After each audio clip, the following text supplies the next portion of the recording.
কোনো ভয় নাই। আল্লাহ যদি থাকেন সহায়, দুর্গম গিরিপথ পাড়ি দিয়ে যায়, ভয় নাই ওরে কোনো ভয় নাই। আল্লাহ যদি থাকেন সহায়, যুগে যুগে ইতিহাসে লেখা দেখা যায়, আল্লাহর পথে যারা কাজ করে যায়, যুগে যুগে ইতিহাসে লেখা দেখা যায়, আল্লাহর পথে যারা কাজ করে যায়, বিনা পরীক্ষায় তাদের পাস নাহি হয়, বিনা পরীক্ষায় তাদের পাস নাহি হয়। ভয় নাই ওরে কোনো ভয় নাই, আল্লাহ যদি থাকেন সহায়। যখনই বলা না তোমাকে এবার শুলিতে চড়ানো হবে, বাদশা কোনো মতে পারছে না আব্দুল্লাহ বিন হুযাফাকে। এবার বলছেন এক কাজ কর, আর ওতে মাফ করা হবে না, এবার চলো ওকে শুলিতে চড়িয়ে দিয়ে ফাঁসিতে ঝুলিয়ে দেওয়া হবে।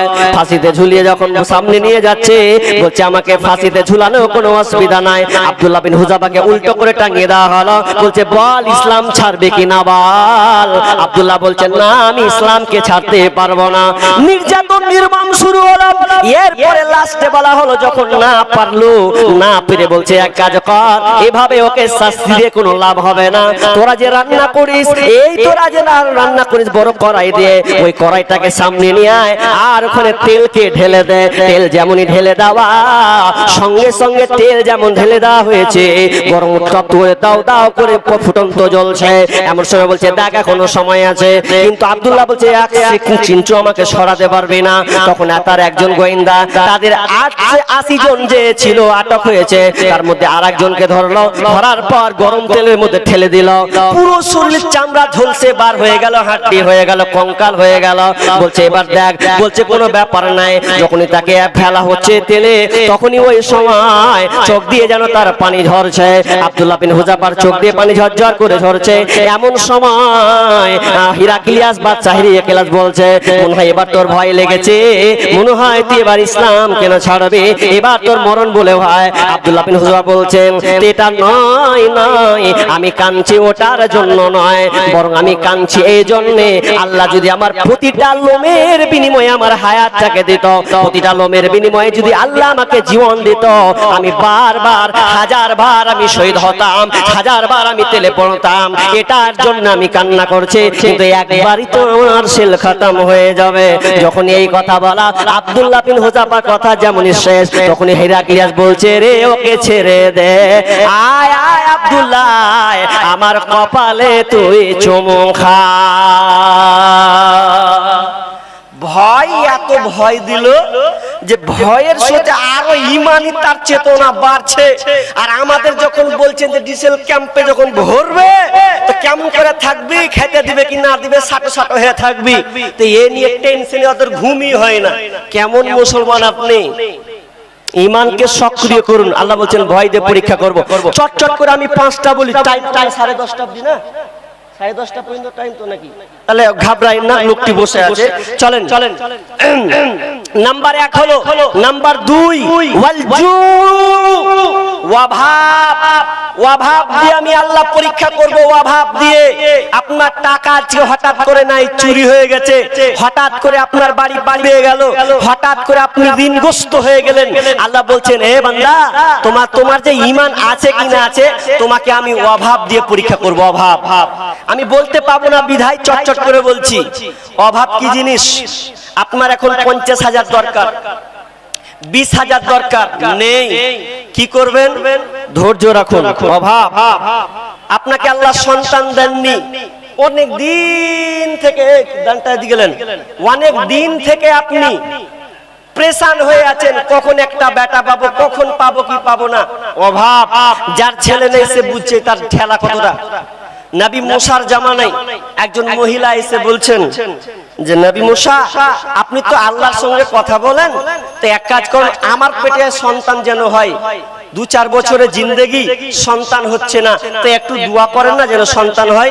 নবী মুসা বারবার আল্লাহর কাছে চাইছে, 3 বার চাওয়া হয়ে গেল, কিন্তু সন্তান হচ্ছে না। 1 বছর 2 বছর 3 বছর হচ্ছে, সন্তান হয় না। তখন আল্লাহ তাআলা নবী মুসাকে বলছে, মুসা রে, ওই মেয়েটা হবে বান্ধা, ওই মেয়েটা হবে বাঝা, আমি আল্লাহ ওকে সন্তান দেব না, এটা ওকে এলান করে দেয়। নবী মুসা বললেন, ও গো বোন, আল্লাহ তাআলা আপনাকে সন্তান দেবে না, আমার দোয়া করে আর কোনো লাভ হবে না। বাড়ি গিয়ে 2 বছর 4 বছর 5 বছর গেল, কিন্তু ওই মহিলা বারবার খালি আল্লাহকে বলে, আল্লাহ তুমি বড় দয়াবান, তুমি বড় মেহেরবান, তুমি দিতে পারো আমাকে সন্তান, পৃথিবীর আর কেউ দিতে পারে না। যখনই বারবার বলে, 5 বছরের মাথায় নবী মুসার কাছে গিয়ে বলছেন, নবী মুসা, এই দেখেন আমার কোলে আল্লাহ 2টা বাচ্চা দিয়েছে। যখনই বলা, নবী মুসা তো আতঙ্ক হয়ে গেল, কি ব্যাপার, আল্লাহ তো আমাকে নিজে বলেছে সন্তান হবে না, আবার 2টা সন্তান হলো কি করে? তখন আল্লাহকে আরজ করলো, আল্লাহ এটা কি করে সম্ভব হলো? আল্লাহ বলছেন, মুসা রে, আমার এই বান্দে বারবার আমার উপরে এত ভরসা রেখেছে, একবারও বলে না এই যে আল্লাহ দিবে না, শুধু বারবার বলেছেন, আল্লাহ তুমি দয়াবান, তুমি মেহেরবান, শুধু বারবার বারবার আমার কাছে চাইতে থেকেছে। আমি আল্লাহ আমার দয়াতে আমি সহ্য করতে পারলাম না, আমার দয়াতে আমি আমার ওই বান্দেকে সন্তান দান করলাম। তাহলে অভাবে আপনি আছেন, আল্লাহ বলছেন আমি তোমাকে অভাব দেব। ওয়াল জু মিনাল খাউফি ওয়াল জুই ওয়া নাকসিম মিনাল আমওয়ালি ওয়া আনফুসি ওয়াস সামারাত ওয়া বাশশিরিস সাবিরিন। চটচট করে 3টা বলে দিয়েছে। আল্লাহ বলছেন খৌফ ভয় দিব, জু মানে অভাব দিব, ওয়া নাকসিম মিনাল আমওয়াল এবং তোমার সম্পদ আমি আল্লাহ তোমাকে পরীক্ষা করব। ওয়াল জু ওয়া নাকসিম মিনাল আমওয়ালি ওয়া আনফুস এবং আল্লাহ আমি তোমাদেরকে তোমার জান দিয়ে আমি আল্লাহ পরীক্ষা করব। জান, আপনার জান দিয়ে আল্লাহ পরীক্ষা করবেন। বলতে পাবো না বিদায় চটচট করে বলছি, জান। মালদা ডিস্ট্রিক্টের কোন এক জায়গায় নামাজি লোক, নামাজ পড়ছে, ওকে 2 সপ্তাহ 5 সপ্তাহ নামাজ পড়তে দেখাই যাচ্ছে, ও তো আগেও পড়েছে, 1 সপ্তাহ থেকে আর খোঁজ মিলে না, নামাজ পড়তেও আসেই না। তো বলছে, হারে ও চাচাটা যে নামাজই পড়তে এলো না, ব্যাপার কি? তো বলছে, যত খোঁজ নিয়ে তো চায়ের দোকানে আড্ডা মারছে, দেখা নামাজ পড়তে আসে না। তো বলছে, নামাজ, ও চাচা নামাজ পড়তে আসো না কেন? সোজাই একটা কথা বলছে, আমি কানাকে ডাকতে পারবো না। ভাষা কি? আমি কানাকে এখন আর ডাকতে পারবো না। কানাটা কাকে বলছে? আল্লাহকে বলছে যে আমি কানাকে আর ডাকতে পারবো না। লোকেরা বুঝতে পারলো না, চাচা কানাকে ডাকতে পারবো না মানে একটু খুলে বলবেন তো? তো খুলে কি বলবো শুন। আমি কানাকে ডাকতে পারবো না এই কথা এই জন্য বললাম যে আমার 4টা বেটি 1টা বেটা, ভালো করে বুঝেন, 4টা বেটি 1টা বেটা। তো 4 বেটি মধ্যে 1টা বেটি অসুস্থ, 3টা বেটি ভালো, আর 1টা বেটা 4 বছরের হয়েছে, 6 মাস 4 বছরের। তো এমন আল্লাহ মুসিবত দিলে তো দিলে, ফের 4টা বেটার মধ্যে 1টা করলে না, বরং এটা অসুস্থ আছে ওটা করলে না, দিলে তো পারে আমার ছোট বেটাটা কি নিলে। তা আমার মন মিজার খাটটা যে আমি আর নামাজি পড়বো না, হাটা আল্লাহর চোখে সুযোগ। 4টা বেটি 1টা বেরামি ছিল, ওগুলাকে লিতি, আর একটাই মরদ 1টাই বেটাকে লিত, ও হার হাট বাজার করতো, আর কিছু করতো, আমার দেখাশোনা করতো, আমার বংশের প্রদীপ জ্বালাতো, তো ওটা কি ফের আল্লাহ নিয়ে নিলে। ওই লেগা আমি আল্লাহকে ডাকতে পারবো না, আল্লাহ কানেই, মানে ওর কাছে আল্লাহ কানা কেন, ওর বেটাকে নিয়ে এলেছে তাই। তো এইরকম হয়। তো আল্লাহ কোনখানে কিভাবে মানুষকে পরীক্ষা করবে এটা কোনোদিন হয়? একজন বনি ইসরাইলের একজন লোক, একজন মুহাদ্দিস, মুয়াত্তা মালিকে ঘটনাটা আছে, একজন মুহাদ্দিস, তিনি এত বিজ্ঞ আলেম, তো স্ত্রীকেও ভালোবাসতো, তো স্ত্রীকে এত ভালোবাসতো যে স্ত্রীটাও মারা গেল। মারা যখন গেল আর মন খারাপ, সেদিন তা কইছে আমি দাওয়াতই দিব না। ইমানে কত দুর্বলতা, বলছে দাওয়াত যাব না। কেউ যদি ফতোয়া জিজ্ঞেস বলছে যে মন ভালো নেই, যাও চল যাও। একটা মেয়ে কিন্তু বারবার ঘুরছে, দেখেন একবার চেষ্টা করে আমি ফতোয়া জিজ্ঞেস করি, বলছে কে আছে পাঠাও। মেয়েটা এসে বলছেন আসসালামু আলাইকুম, আমি আপনাকে একটা প্রশ্ন করতে আমার জিজ্ঞাসা আছে, বলো। বলছে বলেন তো। আমি একটা গ্রামে বাস করি, একটা মেয়ের কাছে আমি গলাহার নিয়েছিলাম, 1 বছর 2 বছর 3 বছর ধরে পড়ছে, কিন্তু গলার মালা কিন্তু আমার নয়, ওটা হচ্ছে ওই মেয়েটার, যে মেয়েটা চাইতেছে যে ওরই কিন্তু মালা। আচ্ছা বলেন তো ওটা আমি ওকে দিব কি দিব না? বলছে তুমি দিয়ে দিবে। বলছেন মৌলানা সাহেব আমি তো পরে আমার অভ্যস্ত হয়ে গেছে, মনে হচ্ছে এটা আমার, আমি তো পরে পরে এটাকে নিজের মতন করে নিয়েছি। বলছেন না, যদি চাইতে আসে তাহলে তুমি তাকে রিটার্ন দিয়ে দাও। তখনই ওই সময়তে ওই মহিলা আবার পাল্টা বলছেন, তাহলে আপনি এত হতভম্ব হয়েছেন কেন? আপনার স্বামীকে আল্লাহ নিয়েছেন, আল্লাহ আপনাকে দিয়েছিলেন, আর আল্লাহর জিনিস আল্লাহ আবার ফেরত নিয়েছিলেন, তাহলে আপনি হতভম্ব কেন হচ্ছেন বলেন? যখন এই কথা বলা সঙ্গে সঙ্গে আলেম তার ব্রেনটা যেন ঘুরলো, কত তার মহাব্বত স্ত্রীর উপরে। বলছে না তুমি ঠিকই বলেছ। আল্লাহ তাআলা আমাদেরকে পরীক্ষা করবেন 5টা বিষয়, আমি বিস্তারিত বলতে পাচ্ছি না, আর ছোট একটা বলে আমি মেন জিনিসে চলে যাব। সেটা কি? ভালো করে আপনাকে শুনতে হবে, ভালো করে শুনতে হবে, কারণ ওই বিষয়টার উপরে আপনিও শামিল। আপনি কত বড় মুসিবতে পড়েছেন বলেন তো, কত বড় মুসিবতে পড়েছেন যে আল্লাহ আপনার থেকে বিমুখ হয়ে গেছেন, আপনার নামাজ নাই, রোজা নাই, আপনার ইবাদত নাই। এটা কি করে হয়? একজন তাবেঈর নাম বলছি, তাবেঈ, যার নাম হচ্ছে উরওয়া বিন জুবায়ের। উরওয়া বিন জুবায়ের এমন একজন তাবেঈ যিনার জন্ম হচ্ছেন উসমান রাদিয়াল্লাহু তাআলা আনহু, যিনি খলিফা ছিলেন সেই সময় তার জন্ম। তো উরওয়া বিন জুবায়ের একদিন বাদশার সঙ্গে দেখা করতে যাবে, মক্কা থেকে মাদাইন শহর যাবেন, রাজার সঙ্গে বাদশার সঙ্গে দেখা করবেন, ডাক পড়েছে। এমন সময় যখন ডাক পড়েছে, তো ডাকতে ডাকতে অনেকটা বেটা, ছোট বেটা বলছে আব্বা আমিও আপনার সঙ্গে যাব। ছোট বেটা হলে যা হয়, ছোট বেটা বলছে যা হয় আমিও যাব, চল। ঘোড়ায় চেপেছে, ঘোড়ায় যখন সাওয়ারি হয়েছে, ঘোড়ার পিঠে যখন চেপেছে, এমন সময় রাস্তা অতিক্রম করতে করতে করতে মাঝ মিডিলে যেন, মাঠ মধ্যখানে যেন এমন সময় একটা অন্ধকার রাত, বুঝতে পারে নাই। এমন সময় ছোট বাচ্চা ঘোড়ার পিঠ থেকে নিচে পড়ে গেল। যেমনই পড়ে যাওয়া, ঘোড়ার পায়ে পিষ্ট হয়ে, কোন জায়গায় বলা হয়েছে গাধার পায়ে পিষ্ট হয়ে সন্তানটা সঙ্গে সঙ্গে মারা গেল। বাদশার সঙ্গে দেখা করবে, সঙ্গে সঙ্গে বললে ইন্না লিল্লাহি ওয়া ইন্না ইলাইহি রাজিউন। যদি আপনি কোন মুসিবতে পড়েন, আপনি এক কথাই খালি বলবেন ইন্না লিল্লাহি ওয়া ইন্না ইলাইহি রাজিউন। যদি আরো একটু বাড়িয়ে বলতে পারেন আল্লাহুম্মা আজুরনি ফি মুসিবাতি ওয়া আখলিফ লি খায়রাম মিনহা। যদি এই দুটো আপনি বলতে পারেন, আল্লাহ আপনাকে প্রতিদান দিবেনই দেবেন। তো উরওয়া বিন জুবায়ের সন্তানটা যখন পায়ে পিষ্ট হয়ে মারা গেল, সন্তানকে কোন একটা জায়গাতে দাফন করে দেওয়া হলো। দাফন করে দেওয়ার পর এবার তিনি আবার কিন্তু যাচ্ছেন, রওনা হচ্ছেন কোথায়? তো বাদশার সঙ্গে মোলাকাত করতেন। এমন সময় মালিক বিন আব্দুল আজিজের সঙ্গে যখন দেখা করছেন, এমন সময় তার যেতে না যেতে, আসতে না আসতে পায়ে যেন একটা ফোড়া শুরু হয়ে গেল, পায়ে কোন একটা ফসকা পড়ে গেছে। দেখেন আল্লাহর কত বড় একটা পরীক্ষা, এই পরীক্ষা আপনি কত বড় সম্মুখীন হয়েছেন। পায়ে ফোড়া হয়েছে, এবং কোন বর্ণনায় বলা হয়েছে সন্তানকে দাফন করতে দিয়ে পুরাতন কবরে তার পাটা ভেঙে যায়, কিন্তু কেউ বলেছেন না পায়ে ফোড়া। কিছুদিন যেতে না যেতে বাড়ি আসলেন, বাড়ি আসার পর পায়ে যেন ফোড়াটা কোন রকম করে যেন ভালো হচ্ছে না, এমন ভাবে হয়েছে। এই সাইডে পুরো পায়ে ফোড়া হয়েছে, কি করা যায়? গলিয়ে কোনো যেন ভালো হচ্ছে না। সেই সময় ট্রিটমেন্ট তো এমন কিছু ছিল না। এবার ডাক্তার কাছে পরামর্শ নেই। চিকিৎসক বলে ভাই আপনার পায়ে যে ফোড়া হয়েছে, এটা তো পচতে পচতে পচতে পুরো পা যেন আপনার ড্যামেজ হয়ে গেছে, এই পাকে আপনি আর কিন্তু পাবেন না। বলছেন কি করতে হবে? বলছে পুরো পাকে তোমার কেটে ফেলতে হবে, পাকে পুরো অর্গানকে বাদ দিতে হবে।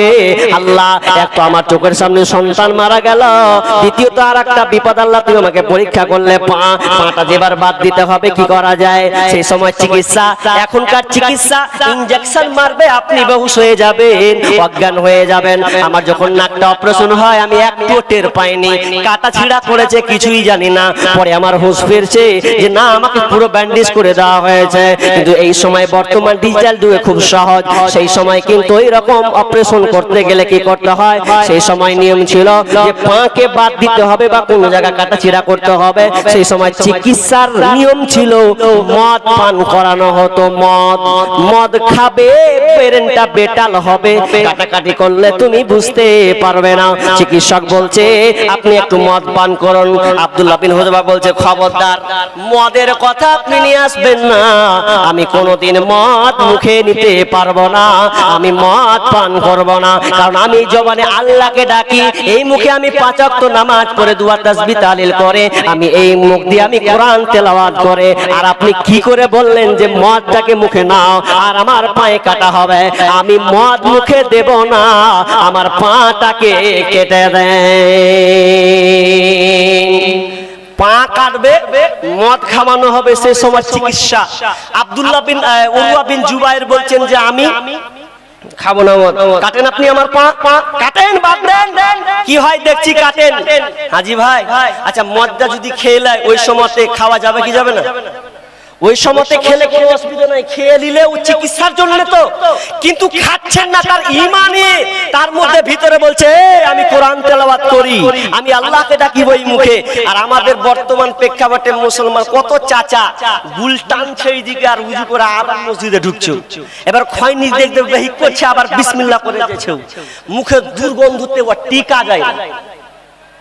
আমি একদিন নামাজে দাঁড়িয়ে আছি, নামাজে বাম দিকে দাঁড়িয়ে আছে একটা চাচা, তো নামাজে যে দাঁড়িয়ে গেছে কি করব দিশা পাই না, আল্লাহু আকবার, আমি পাই না যে ওকে হুড়া মেরে ধাক্কা মেরে ফেলে দিই, এত গন্ধ করছে মুখে। খানিকক্ষণ মুভির আর মানুষের কত খাসরত খারাপ চাচাদেরকে, আপনার এদিকে চাচাগুলো আমার ভালো মনে হয়, আমার ওইদিকে ওই যে আজান দিবে আবার পারাক পারাক করে বিড়ি ধরে বেঁধে তাড়াতাড়ি করে মারবে, তা উজু করে আবার নামাজে যাবে। কত বড় ইমানদার তুমি!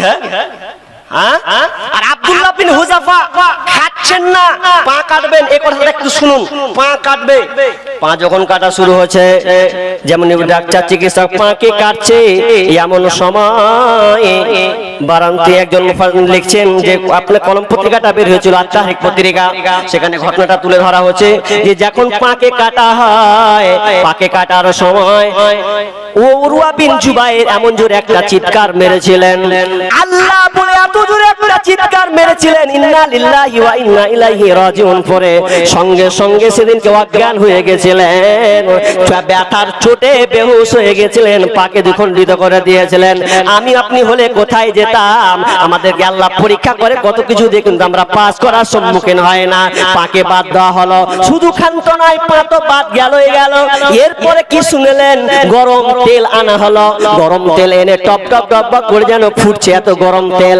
কি করা হবে গরম তেলে?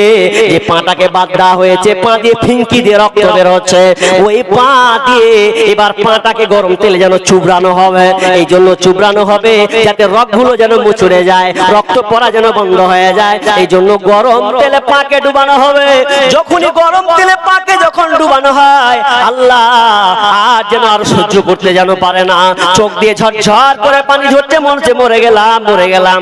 সেই জন্য তিনি অজ্ঞান হয়ে গেছিলেন আর বেহুশ হয়ে গেছিলেন, হুঁশ তার মধ্যে ছিল না, শুধু একটাই কথা, ইন্না লিল্লাহি ওয়া ইন্না ইলাইহি রাজিউন। আর তারই পত্রিকায় লিখছেন উরওয়া বিন জুবায়ের জীবনে কোনোদিন নামাজ ছাড়েনি, যেদিনকে অপারেশনটা হয় শুধু কিমল যখন অজ্ঞান হয়েছিলেন শুধু ফজরের নামাজটা পড়তে পাওয়ার সুযোগ পায়নি, বাকি উরওয়া জীবনে কোনোদিন সালাত নামাজ ছাড়েনি। আমি আপনি হলে কি করতাম? আল্লাহর পরীক্ষা থেকে আমরা পাস করতে পেরেছি? কতটুকু আপনি বিপদে পড়েছেন? জি, আল্লাহ বলছেন যে আমি পরীক্ষা করব। 5 নম্বর ওয়াসসামারাত, তোমার ফল ফলাদি দিয়ে পরীক্ষা করব। তুমি আম পেয়েছো, তুমি ধান দিয়েছো 1.5 বিঘা 2 বিঘা 5 বিঘা, আল্লাহ বলছে তুই 5 বছর তো খুব ধান উঠালি রে, এবার তোর মনের অবস্থা বুঝবো, সব ধানকে পাতানে চালিয়ে দেবো, দেখি তোর মনটা কেমন বলে। আম হয়েছে মাঠে, আম নিয়েছো তুমি, সব আমকে পারপারিয়ে এবার নামিয়ে দিব, দেখি তোমার মনটা কি বলে। জি, আল্লাহ বলছেন তোমাকে আমি পরীক্ষা করব মাল দিয়ে। আর আল্লাহ তাআলা বলছেন হে নবী, যাদেরকে আমি ধন সম্পদ দিয়েছি, ওয়ালা তুযিবকা আমওয়ালুহুম ওয়া আওলাদুহুম, আল্লাহ তাআলা বলছেন ওয়ালা তুযিবকা, হে নবী আপনি তাজ্জব হয়ে যাবেন না ওদের মাল দেখে, ওদের সম্পদ থেকে। ইন্নামা ইউরিদুল্লাহু, আল্লাহ তাআলা বলছেন আমি দিয়েছি এটা এই জন্য যে যাতে পরীক্ষা করা বা শাস্তি দেওয়ার জন্য। কাউকে পরীক্ষা অথবা কাউকে শাস্তি দিয়ে থাকি, কেউ 10 বিঘার মালিক, কেউ আপনার কিনা 1 কোটি টাকার মালিক, 2 লাখ টাকার মালিক, আল্লাহ বলছেন এটা পরীক্ষা মাত্র, আমি পরীক্ষা করার জন্য এই ধন সম্পদ গুলো দিয়েছি, এটা দুনিয়ায় দিয়েছি। কারণ আপনি আজকে দুনিয়ায় আছেন, তো দুনিয়ায় থাকতে গিয়ে এককালীন আপনি 300 টাকা ইনকাম করতেন, 500 টাকা করতেন, এখন 1000 টাকা করছেন। এক সময় আপনি ভালো করে 3 বেলা খেতে পেতেন না, এখন আপনি 3 বেলা ভালোভাবে খেতে পাচ্ছেন। আল্লাহ বলছেন এগুলো পরীক্ষা, আমি পরীক্ষা করার জন্য দিয়েছি। আল্লাহ বলছেন তুমি যদি এই 5টার উপরে পরীক্ষা করো, পরীক্ষার পাস করে দাও, তাহলে অবশ্যই সাবরিন, তোমার জন্য রয়েছে সুসংবাদ। ভাই, এবার আল্লাহ তো পরীক্ষা করবেন বিভিন্ন ক্যাটালগের মাধ্যমে। আপনারা কি ভাবছেন আমি মুর্শিদাবাদ থেকে এসেছি, মানে মুর্শিদাবাদ থেকে আল্লাহ আমাকে নিয়ে এসেছেন আপনাদের মাধ্যমে, এসেছি কিছু কালেকশন করব। আল্লাহ বলবেন চল কালেকশনে খোঁজ লাগা, কে আল্লাহ ওয়ালা কে ঈমানদার আছে একটু পরীক্ষা করে লি। আপনি কেমন ঈমানদার? লাইলা মজনু ঘটনা আপনারা সবাই শুনেছেন। লাইলা মজনু, লাইলা বলছে, লাইলি বলছে মজনুকে আমি দুধ দিয়ে আসবো। দুধ দিয়ে গেছে সবাই দুধ দিয়ে আসে, দুধ খায়। তো মজনুর এবার অভাব নেই, সবাই কইছে হাম্মু মজনু, ও কইছে হাম্মু মজনু। দুধ তো মাত্র 1 গিলাস, 10 জন মজনু দাবি করছে। তখন বলছে কি করা যায়? লাইলি কোথায় পাঠিয়েছো? 10টা মজনুকে দেখতে পাচ্ছি, তোমার প্রকৃত মজনুকে ঢুঁড়েই পাইনি। তো বলছে পাওনা যখন এক কাজ করো পাবে, এক কাজ করো, বলবা লাইলি রক্তের অভাব, রক্ত লাগবে, রক্ত, তো যাও তো রক্তটা তোমরা চেয়ে নিয়ে আসো। তখন সবাই যে বলছে কে আছে মজনু বলো, বলছে সবাই মজনু। বলছে দুধ পান করতে পাবে, খেতে পাবে, কিন্তু শুনে নাও লাইলি আজকে একটা আবদার করেছে। লাইলি রক্ত শর্ট, শরীর অসুস্থ, লাইলিকে অনেক রক্ত দিতে হবে। বলছে রক্ত যদি দিব। 9 জন বলছে ভাগ ভাগ, হাত কাটতে পারবো না, পা কাটতে পারবো না। 9 জন পালিয়ে গেল, একজনই শুধু মজনু লাইলির পাগল। সে বলছে আমার মজনুর কি হয়েছে বলো? বলছে রক্ত লাগবে, লাও। কোন শরীরে রক্ত নেবে, ডান হাতে না বাম হাতে, কোন দিকে নিবে বলো? আমি লাইলির জন্য প্রস্তুত আছে। তখন বলছেন না আপনি দুধটা পান করেন, এটা পরীক্ষা করা মাত্র। এবার আমরা এত লোক বলছি, সবাই বলছি আমরা আল্লাহকে ভালোবাসি, আমি আল্লাহর গোলাম, আমি আল্লাহর পাগল। আপনি আল্লাহর পাগল কি করে বুঝবো? নামাজও পড়বেন, তো নামাজ পড়ে যদি বলেন যে আমি দান করব না, আল্লাহ বলছেন যারা টাকা পয়সা ধন সম্পদকে জমা করে, ওয়াল্লাযীনা ইয়াকনিজুনা আয-যাহাবা ওয়াল ফিজ্জাতা ওয়ালা ইউনফিকুনাহা ফি সাবিলিল্লাহ ফাবাশশিরহুম বিআযাবিন আলীম। আল্লাহ বলছেন যারা ধন সম্পদ টাকা পয়সাকে জমা করবে আর জমা করে আল্লাহর রাস্তায় দিবে না, ওদেরকে আযাবের সুসংবাদ দাও। আর আল্লাহ বলছেন তুমি যখন ঈমানদার, আল্লাযীনা ইউনফিকু, আল্লাহ বলছেন যখন তুমি ঈমানদার তাহলে তুমি নামাজ পড়ছো, তো নামাজের পাশাপাশি তুমি আল্লাহর রাস্তায় দান করো, সাদকা করো। ভাই আমি বেশিক্ষণ থাকবো না, 10:30 পর্যন্ত হয়তো আমার টাইম আছে। আপনারা জানেন এটা মাদ্রাসার জালসা, আপনারা এই মাদ্রাসাকে প্রাণ খুলে ভালোবাসেন বিধায় আপনারা সকলে জমায়েত হয়ে বসেছেন। পাশাপাশি দেখলাম মাদ্রাসা মোটামুটি আলহামদুলিল্লাহ পজিশন, তার কাঠামোটা আমি দেখলাম খুব সুন্দর, মোটামুটি ভালোই। তার মানে আপনাদের অবদান, আপনারা এই প্রচেষ্টাকে চালিয়েছেন, আপনাদের শ্রম দিয়ে, ব্রেন দিয়ে, পয়সা দিয়ে, ধন দৌলত দিয়ে এই মাদ্রাসাকে আপনারা উপরে উঠিয়েছেন। আপনারাই তো সরকার, কারণ বর্তমান সরকার চায় মাদ্রাসাকে ভেঙে খান খান করে দাও, মসজিদকে ভেঙে খান খান করে দাও।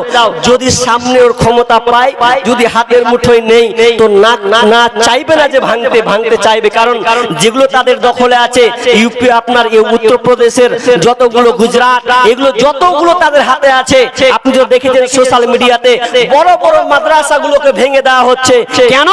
ওরা জানে এই মাদ্রাসাতে ইলম আলেম তৈরি হয়, বাগা বাগা ইলম মাওলানা তৈরি হয়। যেই মাওলানারা, যেই আলেমরা ভারতকে স্বাধীন করেছিল, একমাত্র তারাই। ওগুলো আবার তৈরি হবে, তো মূল প্রতিষ্ঠানকে উড়িয়ে দাও, ঝামেলা শেষ হয়ে যাবে।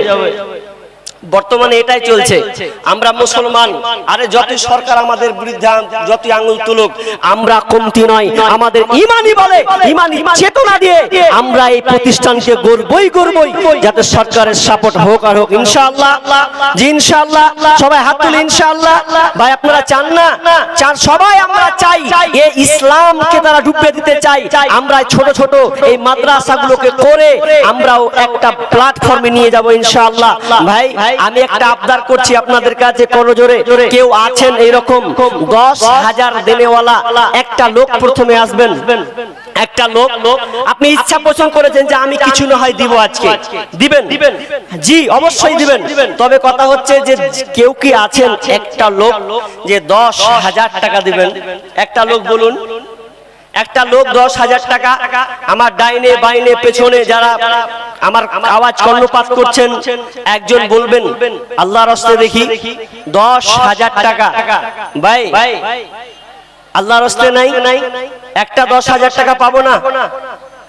নাম্বার 2, 5,000 টাকা আর একটা কলম পাবো না? হবে না আপনাদের সামনে? জি কেউ নাই?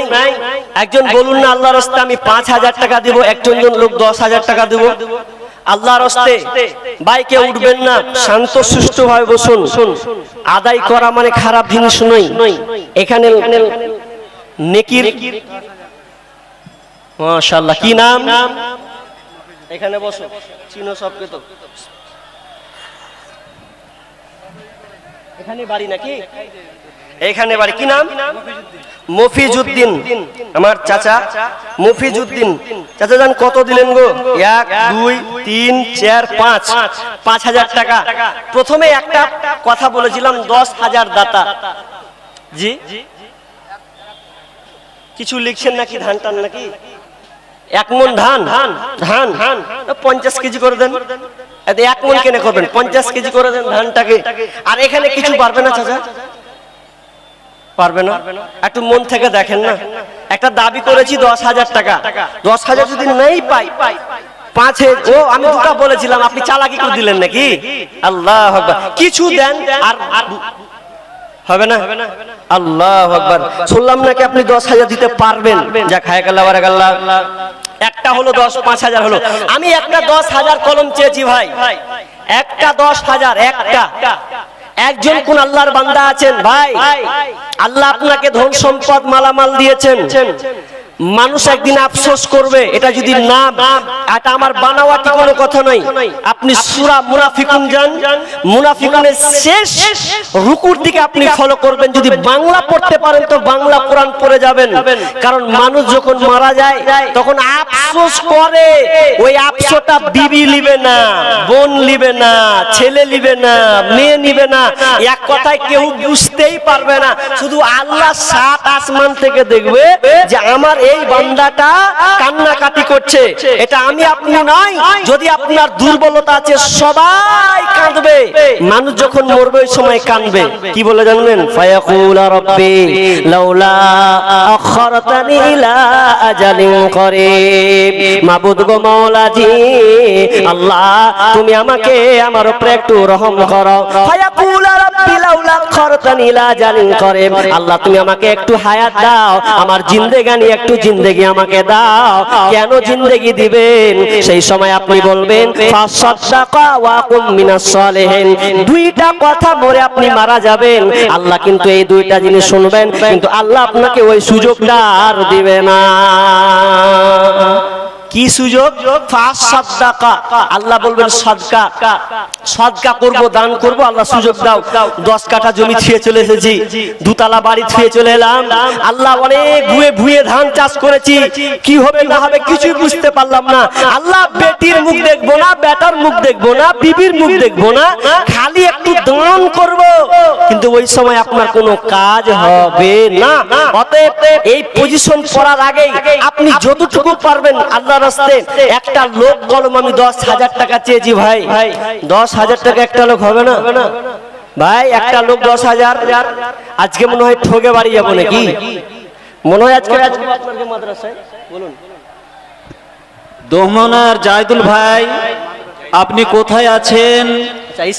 আপনার মেয়ে স্টেজে জমা আছে, আপনি নিয়ে যান।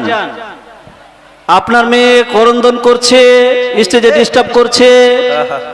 আপনি কোথায় আছেন জাহিদুল ভাই? দোমনার জাহিদুল ভাই, আপনি আসেন, আপনার মেয়েকে নিয়ে যান। কুলসুম নামে একটা মেয়ে 500 টাকা নগদ দিয়েছে, 2000 টাকা বাকি ঝাড়িগ্রামে দিয়েছে। ঝাড়িগ্রাম কুলসুম নামের একটা মেয়ে, তাই তো? আপনাদের এই ঝাড়িগ্রামে 500 টাকা নগদ আর 2000 বাকি। হায়াকাল্লাহ বারাকাল্লাহ। রব্বুল আলামিন একজন মহিলা 500 টাকা দিয়েছেন আর 2000 টাকা বাকি করেছেন। রব্বুল আলামিন জানি না উদ্দেশ্যে দিয়েছেন। আল্লাহ তুমি আলিমুল জাতির সদর, আল্লাহ তুমি অন্তরে খবর রাখো। রব্বুল আলামিন আল্লাহ তার দানকে তুমি কবুল করে নাও, যে উদ্দেশ্যে দিয়াসা পূর্ণ করে দাও, বালা মুসিবত দূর করে দাও, রোজগারে বরকত দাও। আল্লাহ যতদিন থাকবে আল্লাহ তুমি সহি সালামতে রাখিও। আমিন। মেয়ে থেকে বেনামিতে আরেকজন একটা মেয়ের মহল থেকে এসেছে 1000 টাকা, নাকি 1000 টাকা দিয়েছেন। হায়াকাল্লাহ বারাকাল্লাহ। আল্লাহ তুমি দানকে কবুল করে নাও, যে উদ্দেশ্যে আশা পূর্ণ করে দাও, বালা মুসিবত দূর করে দাও, রোজগারে বরকত দাও। আমিন সুম্মা আমিন।